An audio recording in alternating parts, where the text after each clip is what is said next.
నమస్కారం, సుఖీబావుకు స్వాగతం.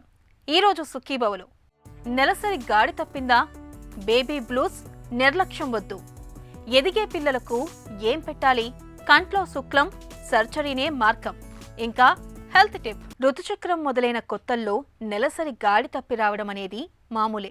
వయసుతో పాటు ఋతుక్రమం కూడా సర్దుకుంటుంది. అయితే కొంతమంది మహిళల్లో ఋతుచక్రం అనేది పూర్తిగా గాడి తప్పుతూ ఉంటుంది. నెలలు గడుస్తున్నా కొంతమందిలో నెలసరి ఊసే ఉండదు. మరికొంతమందిలో నెలసరి ఇలా కనిపించి అలా మాయమవుతూ ఉంటుంది. ఈ రకమైన సమస్యను సెకండరీ అమెనోరియా అని పిలుస్తారు.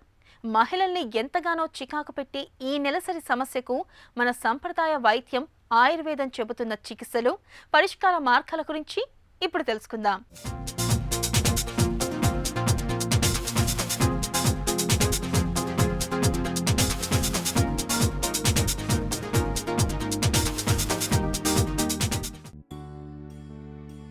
ఋతుచక్రం స్త్రీతత్వానికి సంకేతం, సంతాన సాఫల్యతకు మూలాధారం. కౌమారంలో మొదలై 50 వసంతాల వరకు కొనసాగే ఋతుచక్రం కొంతమందిలో ఎలాంటి ఒడిదుడుకులు లేకుండా సాఫీగా సాగిపోతే, కొంతమందిలో మాత్రం గాడి తప్పుతుంటుంది. ఏ 2-3 నెలలకొకసారో కనిపిస్తుంటుంది. కొంతమందిలో అయితే వరుసగా 3 నెలలు దాటిపోయినా నెలసరి ఊసే ఉండదు. ఈ రకమైన పరిస్థితిని డాక్టర్లు అమెనోరియా అని పిలుస్తారు. నెలసరి గాడి తప్పడానికి పీసీఓడీతో పాటు థైరాయిడ్ లోపాలు, యాంటీడిప్రెసెంట్స్, బీపీ మందులు, పుట్టుకతోటి ప్రత్యుత్పత్తి వ్యవస్థలో వచ్చిన లోపాలు, తీవ్రమైన మానసిక ఒత్తిడి, ఆందోళనలు ఇవన్నీ కారణాలేనని చెబుతారు నిపుణులు.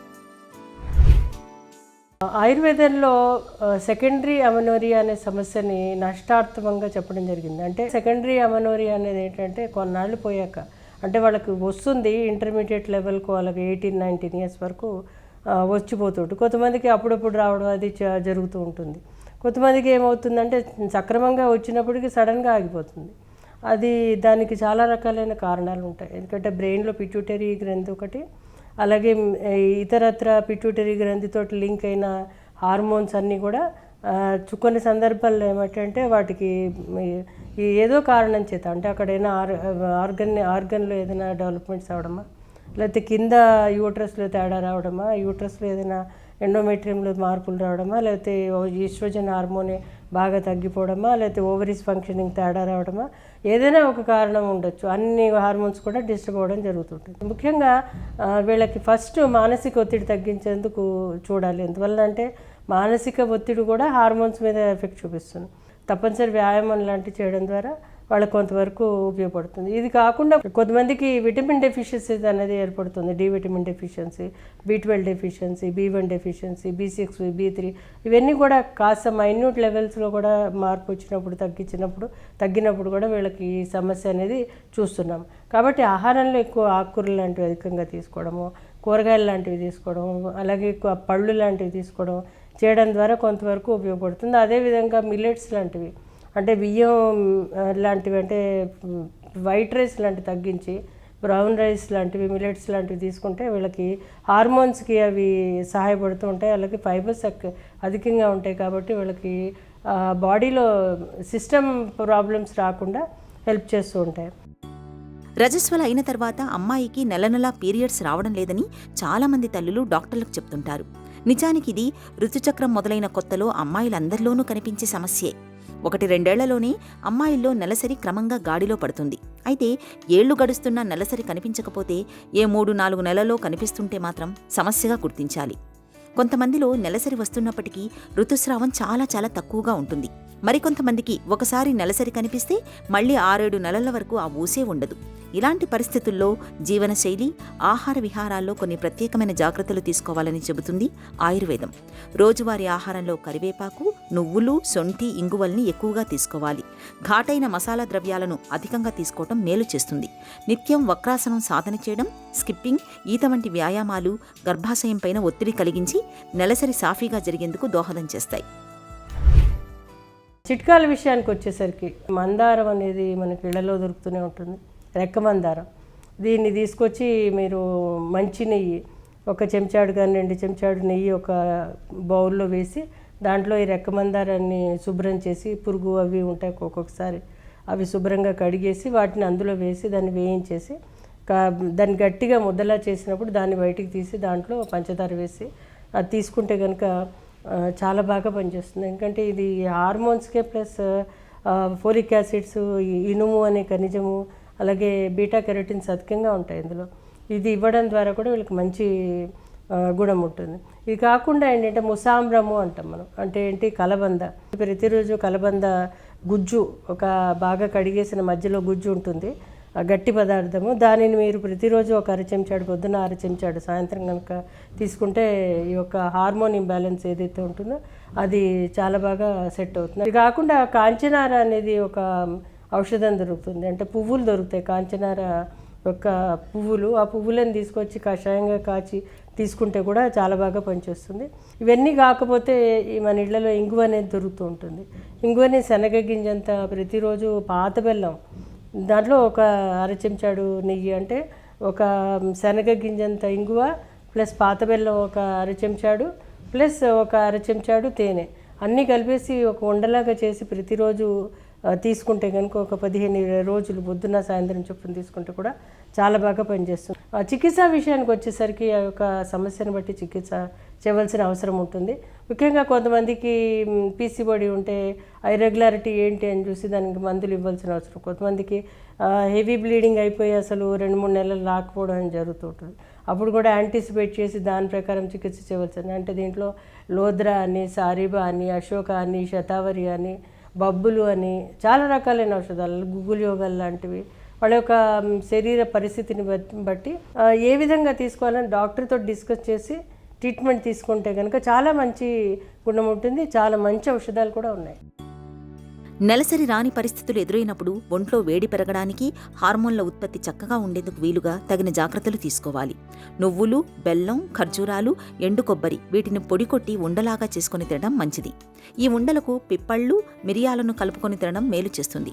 అలాగే ఖర్జూరాలు, ద్రాక్ష, అంజీరాలను ఉండల్లాగా చేసుకుని తీసుకుంటే మంచి ఫలితం కనిపిస్తుంది.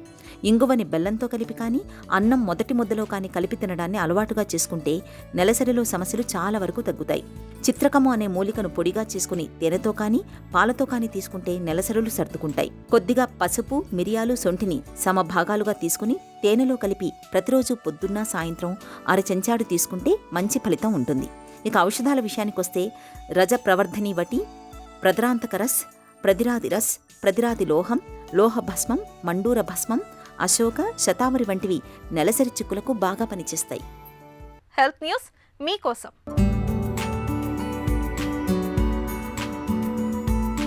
మన జీవితాల్లోకి పిల్లలు తెచ్చే ఆనందం ఎక్కువే. అయితే ఈ క్రమంలో తల్లుల్లో శారీరకంగా, మానసికంగా కనిపించే మార్పులు బేబీ బ్లూస్కి కారణమవుతూ ఉంటాయి. బేబీ బ్లూస్ అంటే ఏదో తెలియని ఆందోళన, కుంగుబాటు, సైకోసిస్ వంటి సమస్యలెన్నో వారిని ఉక్కిరిబిక్కిరి చేస్తూ ఉంటాయి. ప్రపంచవ్యాప్తంగా 10% మంది గర్భిణీలు, 13% మంది బాలింతలు ఇటువంటి మానసిక సమస్యల బారిన పడుతున్నట్లు లాన్సెట్ పత్రికలో తాజాగా ఒక నివేదిక ప్రచురితమైంది. అభివృద్ధి చెందిన దేశాల్లోనూ 5-2% మంది తల్లుల ఆత్మహత్యలకు బేబీ బ్లూసే కారణంగా ఉంటుందని గణాంకాలు చెబుతున్నాయి. ప్రసవం తర్వాత సుమారు 85% మంది మహిళల్లో బేబీ బ్లూస్ తాలూకు లక్షణాలు కనిపిస్తున్నాయట. అయితే అందులో 70% మంది వాటిని గుర్తించలేక బయటకు చెప్పలేకపోతున్నారని చెబుతున్నారు నిపుణులు. ఈ బేబీ బ్లూస్ ప్రభావం తల్లి ఆరోగ్యంపైనే కాదు, బిడ్డ ఆరోగ్యంపైన కూడా ఉంటుంది. ఫలితంగా తల్లి బిడ్డ మధ్య బంధం ఏర్పడడంలోనూ సమస్యలు ఎదురవుతున్నాయని పరిశోధకులు చెబుతున్నారు. దీర్ఘకాలంలో ఇది పిల్లలపై శారీరకంగా, మానసికంగా, భావోద్వేగాల పరంగానూ ప్రతికూల ప్రభావం పడే అవకాశం ఉందని నిపుణులు హెచ్చరిస్తున్నారు. అందుకే కాన్పు తర్వాత బాలింతగా ఉన్న కాలంలో తల్లికి తగిన సహాయ సహకారాలు అందిస్తూ మానసిక ఆరోగ్యానికి తోడ్పడాల్సిన అవసరం కుటుంబ సభ్యులపై ఉంటుంది. అందుకోసం ఇలాంటి సమస్యలు ఏవైనా ఉంటే వాటి గురించి బహిరంగంగా చర్చించడం, అవగాహన కల్పించడం, బేబీ బ్లూస్ని మొదట్లోనే గుర్తించి చికిత్స చేయించడం లాంటివి చేయాలని నిపుణులు సూచిస్తున్నారు. అప్పుడే తల్లి బిడ్డ ఆరోగ్యంగా ఉంటారు. మొక్క ఏపుగా ఎదగాలంటే కొరత లేకుండా నీళ్లను, ఎరువును అందిస్తూ ఉండాలి. పిల్లల విషయంలోనూ ఈ సూత్రం వర్తిస్తుంది.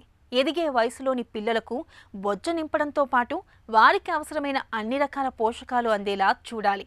ప్రోటీన్లు, ఫ్యాట్స్, కార్బోహైడ్రేట్ల వంటి స్థూల పోషకాలతో పాటు విటమిన్లు, మినరల్స్ వంటి సూక్ష్మ పోషకాలు కూడా అందేలా చూడాలి.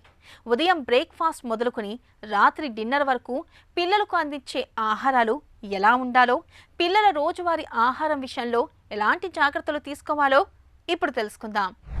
పిల్లలు ఎప్పుడైతే గ్రోయింగ్ స్టేజ్ అంటేనే పిల్లలు, సో డిఫరెంట్ ఏజ్ గ్రూప్స్లో మనము different type of growth and development చూస్తుంటాం. కాబట్టి ఓవరాల్గా గ్రోత్ అండ్ డెవలప్మెంట్ అనగానే ప్రోటీన్ మెయిన్ ఇంపార్టెంట్ ఉంటుంది.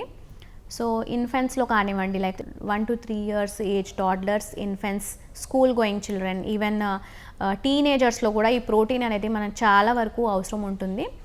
రిక్వైర్మెంట్ డిఫరెంట్గా ఉన్నా కానీ quantity wise or the quality of the protein అనేది మనం ప్రాపర్గా ఇస్తూ ఉండాలి పిల్లలకి.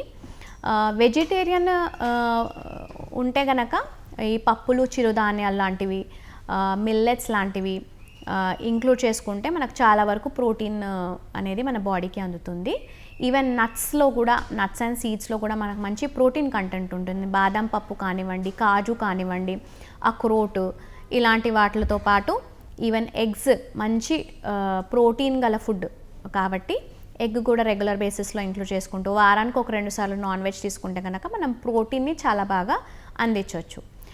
ఈ ప్రోటీన్తో పాటు even vitamin, minerals, especially fruits, వెజిటబుల్స్లో పీచ్ పదార్థంతో పాటు వైటమిన్స్ అండ్ మినరల్స్ ఉంటాయి. కాబట్టి గ్రోత్ అండ్ డెవలప్మెంట్లో మనకు ఎగ్జాంపుల్గా తీసుకుంటే కనుక లాక్ అండ్ కీ మోడల్ని మనం గుర్తుపెట్టుకోవచ్చు. ఎలా అంటే ఎప్పుడైతే మన బాడీ వచ్చేసి లాక్ లాంటిది, ఆ కీ పెడితేనే అది పనిచేస్తుంది. కాబట్టి మనము ప్రోటీన్, క్యాలరీస్తో పాటు ఫ్యాట్తో పాటు ఎప్పుడైతే మన శరీరానికి సరిపడే అంత వైటమిన్స్ అండ్ మినరల్స్ని మనం సప్లై చేస్తూ ఉంటామో అప్పుడే మన బాడీ అనేది ప్రాపర్ ఫంక్షనింగ్గా అవుతుంది.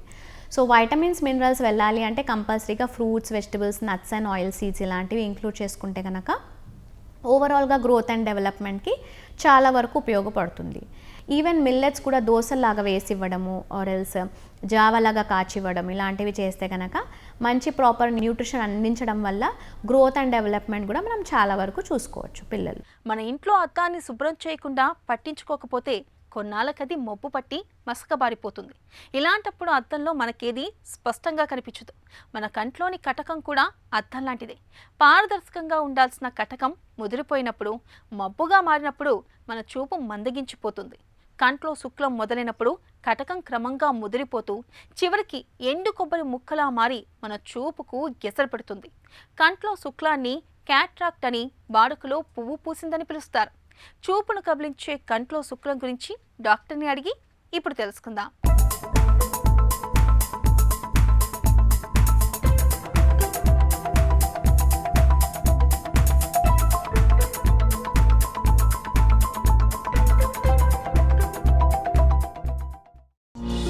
అసలు శుక్లం అంటే ఏంటి? శుక్లం అంటే కంటి లోపల కటకం అనేది, ఇది కన్ను అనుకోండి, దీని లోపల లెన్స్ ఇలా అమర్చి ఉంటుంది. ఈ ముందు భాగం మనకు నల్లగా కనపడేదాన్ని కార్నియా అంటాము, దీన్ని లెన్స్ అంటాము. ఈ వెనక భాగాన్ని రెటీనా అంటాం. కంటి లోపల కిరణాలు రెటీనా మీద ప్రసరించేదానికి ఈ లెన్స్, కార్నియా ఉపయోగపడుతుంది. ఈ లెన్స్ నార్మల్గా ఈ లెన్స్ అద్దంలాగా క్లియర్గా ఉంటాము, దీన్నే క్లియర్ లెన్స్ అంటాం. ఈ లెన్స్ ప్రోటీన్తో తయారు చేయి ఉంటుంది. ఈ ప్రోటీన్స్ ఏజ్ పైబడే కొద్దీ క్రిస్టల్గా ఉండే ప్రోటీన్స్ ముద్దలాగా తయారవుతాయి. దీన్నే క్లౌడింగ్ అంటాం. ఈ క్లౌడింగ్ ఆఫ్ ది లెన్స్నే క్యాట్రాక్ట్ అంటాం. కంట్లో శుక్లం ఎందుకు వస్తుంది? క్యాట్రాక్ట్ అనేదానికి ముఖ్యమైన కారణము ఈ ఏజ్ ప్రాసెస్. ఏజ్ ఎక్కువ అయ్యే కొద్ది ఏమవుతుందంటే లెన్స్లోని ఫైబర్స్, ఈ ప్రోటీన్ ఫైబర్స్ ఒకదానికోటి అదముకుపోయి కంప్రెస్ అయ్యి స్క్లిరోసిస్ అంటాం. దీన్నే లెంటికులర్ స్క్లిరోసిస్ అని, న్యూక్లియర్ క్యాట్రాక్ట్ అని అంటాం. రెండో కారణం ఏమంటే ఎక్స్పోజర్ టు అల్ట్రావైలెట్ రేస్. ఈ సన్ రేస్ కంటి మీద పడేదాని వల్ల క్యాట్రాక్ట్ త్వరగా వస్తుంది. మిగతా హార్మోనల్ ఇంబ్యాలెన్స్లో ముఖ్యమైనది డయాబెటీస్. ఈ డయాబెటీస్ ఉన్న వాళ్లకు క్యాట్రాక్ట్ ముఖ్యంగా ఉంటుంది. ఇంకోటి మెడిసిన్స్. ఈ మెడిసిన్స్లో కూడా కార్టికోస్టెరాయిడ్ మెడిసిన్స్ చుక్కల్లాగా కానీ, ఓరల్ ట్యాబ్లెట్స్ లాగా కానీ, ఇంజెక్షన్స్ లాగా కానీ, లేదంటే ఈ ఆస్తమా వాళ్ళు ఈ వేపర్స్ లాగా కానీ పీలుస్తూ ఉంటారు. సో ఈ స్టిరాయిడ్స్ వాడే వాళ్లకు ఈ క్యాట్రాక్ట్స్ త్వరగా వస్తుంది. అలానే ఇమ్యునోసప్రెషన్ అంటే kidney transplant, lung transplant, liver transplant వాళ్లకు ఈ మెడిసిన్స్ తప్పనిసరిగా పెట్టాల్సి వస్తుంది. ఈ మెడిసిన్స్ వల్ల కూడా క్యాట్రాక్ట్ త్వరగా వస్తుంది. ఇంకా దెబ్బ తగిలిన దానివల్ల ఈ బ్లంట్ది కానీ పుల్ల పొడుచుకున్నట్లు కానీ దెబ్బ తగిలించుకుంటే కూడా క్యాట్రాక్ట్ త్వరగా వస్తుంది. కంట్లో శుక్లం తాలూకు లక్షణాలు ఎలా ఉంటాయి? ఫ్రీక్వెంట్ చేంజ్ ఆఫ్ గ్లాసెస్, దూరదృష్టి తగ్గిపోవడం. అదే కార్టికల్ క్యాట్రాక్ట్కు క్లౌడీనెస్ వచ్చింది కాబట్టి మాకు ఏమీ కనపడలేదు, ఏదో కట్టన్ నుంచి మేము దూరం నుంచి చూసినట్లున్నాము, ఎవడో అడ్డపడినట్లుంది, మనిషి తిన్న ఉన్నాడు కానీ ఏ మనిషి అని గమనించలేము అంటుంటారు. ఇంకా కొంతమంది ఒక వస్తువు 2 వస్తువులుగాను, ఒక వస్తువు 4-5 వస్తువులుగాను కనపడము జరుగుతుంది అంటుంటారు. సో ఇలాగా రకరకాలుగా దృష్టి మీదనే కాన్సన్ట్రేషనే కానీ నొప్పి అనేటివి చాలా తక్కువ మంది చెప్తారు. కంట్లో శుక్లానికి ఆపరేషన్ ఎప్పుడు మంచిది? లెన్స్ను కంటి లోపలనే బ్రేక్ చేసి చిన్న ముక్కల ద్వారా తీసేసి లెన్స్ బ్యాగ్ను అక్కడే ఉంచుతున్నాం. ఈ లెన్స్ బ్యాగ్ పేరు క్యాప్సూల్ అంటాం. ఈ క్యాప్సూల్ను అక్కడే ఉంచి ముక్కలుగా తీస్తున్నాం కాబట్టి ఈ ముక్కలు చేయడము మెచ్యూర్ క్యాట్రాక్ట్కి ఈజీనా, ఇమ్మెచ్యూర్ క్యాట్రాక్ట్కి ఈజీనా, తొలి దశలో ఈజీనా, మలి దశలో ఈజీలా అంటే ఇమ్మెచ్యూర్ క్యాట్రాక్ట్ తొలి దశలోనే ఈ ముక్కలు చేయడం ఈజీ. ఎందుకంటే లెన్స్ క్యాట్రాక్ట్ అయ్యే కొద్దీ గట్టిపడిపోతుంది. గట్టిపడేదానికి ముక్కలు చేయడం చాలా కష్టం. ఇట్లా ఫ్యాకో ఎనర్జీ అనుకోండి, మాన్యువల్ అనుకోండి, లేదంటే ఈ లేజర్ ఎనర్జీ అనుకోండి. మెచ్యూర్ క్యాట్రాక్ట్కు ఎక్కువ ఎనర్జీ పంపాల్సి వస్తుంది. ఇమ్మెచ్యూర్ తొలి దశలో అయితే చాలా తక్కువ ఎనర్జీలో మనం బయట లాగచ్చు. అందువల్ల టెక్నికల్గా అయితేనేమి, సేఫ్టీ వైజ్ అయితేనేమి పూరా మెచ్యూర్ వరకు ఆగడము తప్పు, మంచిది కాదు. సో తొలి దశల్లో తీయడమే చాలా ఈజీ మెథడు. పేషెంట్కి కానీ కంటి చుట్టుభాగంలో ఉండే టిష్యూ ముఖ్యంగా కార్నియాకు కానీ డ్యామేజ్ తక్కువగా ఉంటుంది. శుక్లాన్ని తొలగించే సర్జరీ ఎలా ఉంటుంది? ఫస్ట్లో ఏమంటే టోటల్ లెన్స్ తీయడం ఉంది. ఆ పద్ధతి ఇప్పుడు లేదు. రెండోది ఏమంటే క్యాట్రాక్ట్ను శుక్లాన్ని విడగొట్టి బయటికి తీసి కుట్లేయడం ఉండేది. అప్పుడు ఓపెనింగ్ పెద్దగా ఉండి కుట్లేయాల్సి వచ్చేది. తర్వాత స్మాల్ ఇన్సిషన్ క్యాట్రాక్ట్ అని 6 mm ఓపెనింగ్లో వచ్చినాం. ఇప్పుడు కూడా ఆ స్మాల్ ఇన్సిషన్ క్యాట్రాక్ట్ సర్జరీ చేస్తున్నాం. దాని తర్వాత డెవలప్మెంట్ ఏమంటే ఫ్యాకో ఎమల్సిఫికేషన్ అనేది ఏమంటే ఒక ఫ్యాకో మిషన్ అనేది ఉంటుంది. అల్ట్రాసౌండ్ పంపిస్తుంది. అల్ట్రాసౌండ్ ద్వారా లెన్స్ను ముక్కలు చేసి చిన్న ఓపెనింగ్ 2 to 2.5 ఇన్సిషన్లో నుంచి అది లాక్కొని వస్తున్నాం. కాబట్టి ఓపెనింగ్ చిన్నగా అయ్యేది హీలింగ్ త్వరగా ఉంటుంది, సేఫ్టీ ఎక్కువ ఉంటుంది. పేషెంట్ తర్వాత దెబ్బ తగిలించుకున్నా కూడా పెద్ద ఇబ్బందులు ఉండవు. సో దీన్నే ఫ్యాకో ఎమల్సిఫికేషన్ అంటాం. ఈ ఫ్యాకో ఎమల్సిఫికేషన్లో కూడా రకరకాల మిషన్లు, హై ఎండ్ మిషన్స్ వచ్చేదానివల్ల పేషెంట్ సేఫ్టీ బాగా పెరిగిపోయింది. ఇంకా దానికంటే అడ్వాన్స్డ్ అంటే ఈ ఫెమ్టో లేజర్. ఈ లేజర్ ఏం చేస్తుందంటే ఈ కార్నియాలో ఓపెనింగ్స్ కానీ, లెన్స్లో ఓపెనింగ్స్ కానీ, లెన్స్ను ముక్కలు చేయడానికి కానీ ఈ ఫెమ్టో లేజర్ వాడి మిగతాదంతా కడిగేసేసి లెన్స్ లోపల అమర్చడం జరుగుతుంది. కంట్లో అమర్చే లెన్సుల ఎంపిక ఎలా ఉంటుంది? సో ఈ లెన్స్ ప్లేస్లో మనం ఆర్టిఫిషియల్ లెన్స్ పెడతాము. దీన్నే IOL అంటారు. IOL అంటే ఇంట్రా ఆక్యులర్ లెన్స్ అని. ఈ ఇంట్రా ఆక్యులర్ లెన్స్ సెలెక్షన్ ఎట్లా అంటే ఒకటి మెటీరియల్, 2 ప్రాపర్టీ. మెటీరియల్ ఏమేమి ఉన్నాయంటే PMMA లెన్స్ అని, హైడ్రోఫిలిక్ లెన్స్ అని, హైడ్రోఫోబిక్ లెన్స్ అని, సిలికాన్ లెన్స్ అని ఉంటుంది.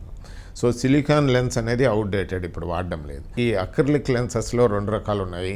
హైడ్రోఫిలిక్, హైడ్రోఫోబిక్ అనేది. హైడ్రోఫిలిక్ బాగా ఉంగుతుంది, హైడ్రోఫోబిక్ తక్కువగా ఉంటుంది. కానీ properties wise hydrophobic better than hydrophilic lens. ఎందుకంటే మళ్ళీ క్యాప్సూలు థికనింగ్ కానీ ఒపాసిఫికేషన్ కానీ హైడ్రోఫోబిక్ లెన్సెస్లో ఉండదు.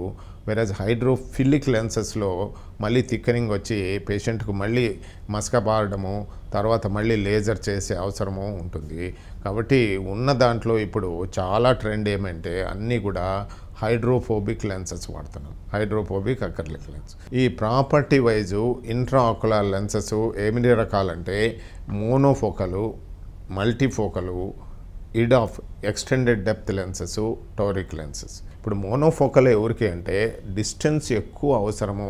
ఒక ఎగ్జాంపుల్ డ్రైవర్స్ ఉంటారు, డ్రైవర్స్కు క్రిస్ప్ విజన్ ఫర్ డిస్టెన్స్ కావాలి కాబట్టి మోనోఫోకలే అడ్వైజ్ చేస్తుంటాం.